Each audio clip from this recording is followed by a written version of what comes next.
When the Colonel White football team takes the field, your eyes are immediately drawn to number 99, senior Bobby Martin.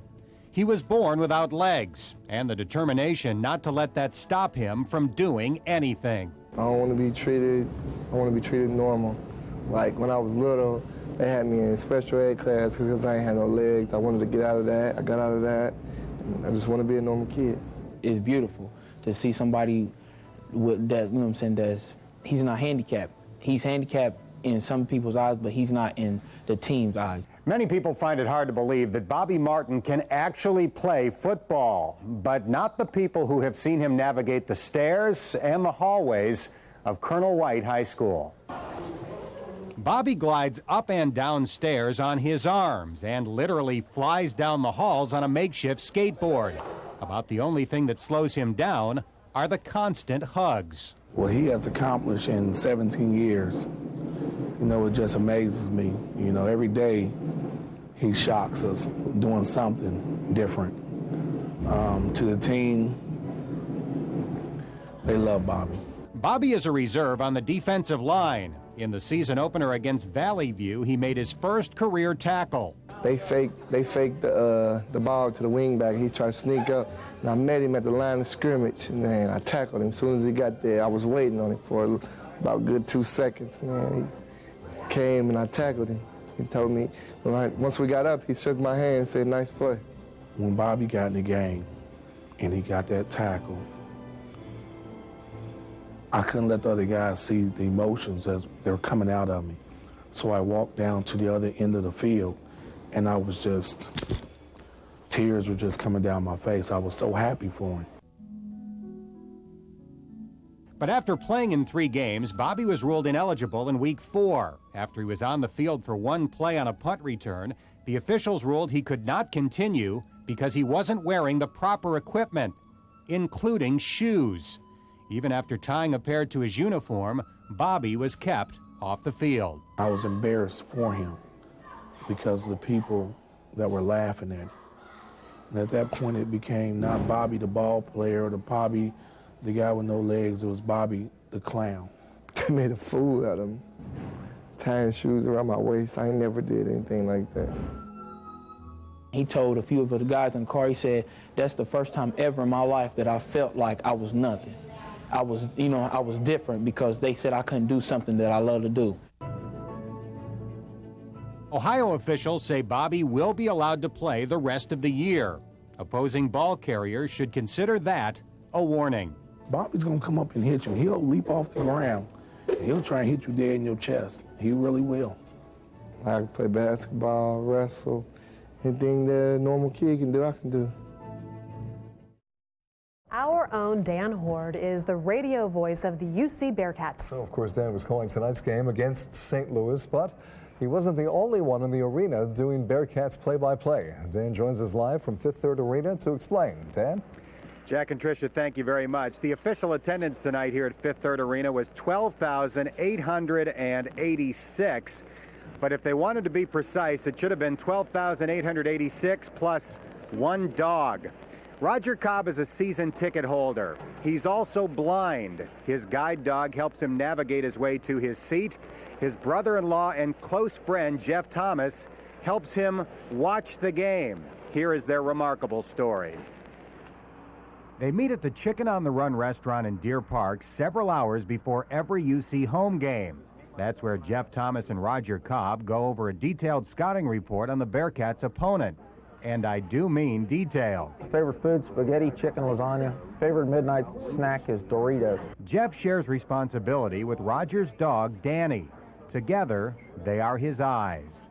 Roger has RP, which is a deterioration of the retina, and he used to be able to see somewhat. Used to drive a car, wrecked every car he ever drove, but right, Raj? That's right. I can see a bright light with my right eye, not my left, and that's it.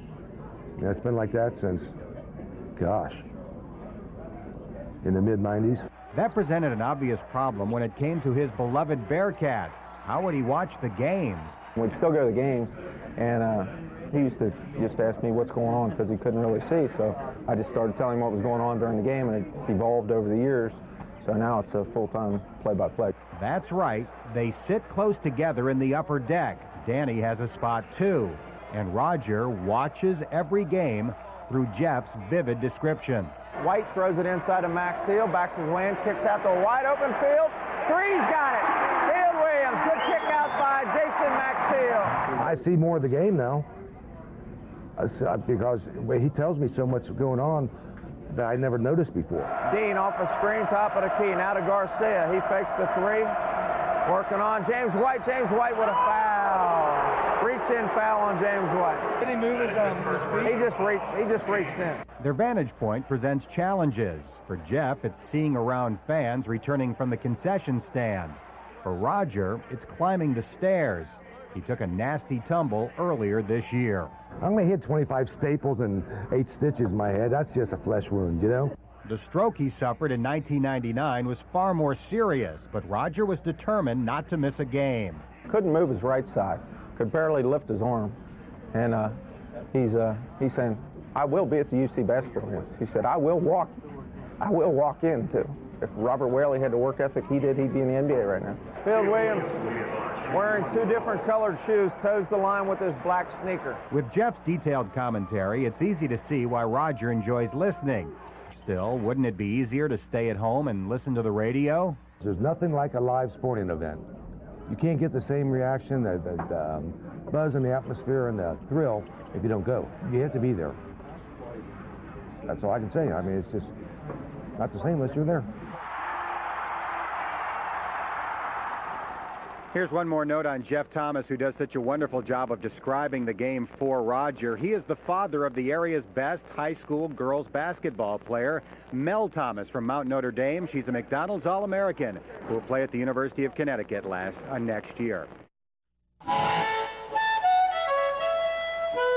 Hi, everybody, on a beautiful night for baseball. I'm Marty Brennaman along with Joe Nuxhall, and welcome to the Boone County Knothole Baseball Complex. Should be a good one, Marty, between 2 outstanding teams, the hometown Pizza Marlins and the Shell Sluggers. Let's go down to the dugout and hear what last-minute advice the Sluggers are getting from manager Bob Shelfon. But what are the 4 things you need to do?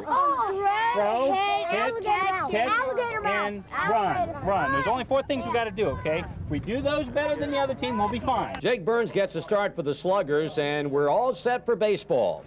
Am I up? Yes, you are up. Hustle on out there. Burns is a hard-throwing right-hander and gets off to a good start by striking out the leadoff batter. It's very important not to chase those high, hard ones, Marty. And it looks like the Marlins are taking your advice, Joe. They've loaded the bases on 3 straight walks, and this free pass to Justin Wall will force in a run. Well, the Sluggers don't look too happy in the dugout, but Marlins skipper Todd Pugh is certainly pleased that his team is on the scoreboard. The base is still loaded with 2 out, and there's a ground ball to second base, scooped up by Brad Chalfant, who throws to Luke Shimada for the final out of the inning. Coach, what? Get on out there. Sure. As the fans enjoy some great ballpark food, the Sluggers will step to the plate, trailing 1-0. If it's close to you, just hit it, okay, and then run straight to the base, all right? Watch your coaches. Well, the Sluggers are living up to their nickname. This is Cameron Speed, and he swings and drives one deep and high into right field. It drops for a hit. Speed makes the turn at first base, on his way to second, looking for the double. Here comes the throw. Speed is safe. That helps the Sluggers take a 3-1 lead. Way to run, Matt. Leadoff hitter Sam Foreman started that rally with a single, and he's standing by with our Dan Hoard. Thanks very much, Marty. We're here with 7-year-old Sam Foreman, who's had a terrific ball game tonight. Sam, tell me about your hitting. You've done very well. It's fun. How have you been able to hit the ball so well in this game? If it goes across the plate, you just have to hit it. All right, thanks very much, Sam. Marty, back to you. Thanks, Danny. The game turned out to be as close as we expected, as the Sluggers beat the Marlins 12-11. Way to hustle, Cameron. On 3, Sluggers. 1, 2, 3. Sluggers! Until next time, I'm Marty Brennaman for Joe Nuxhall. So long from the ballpark.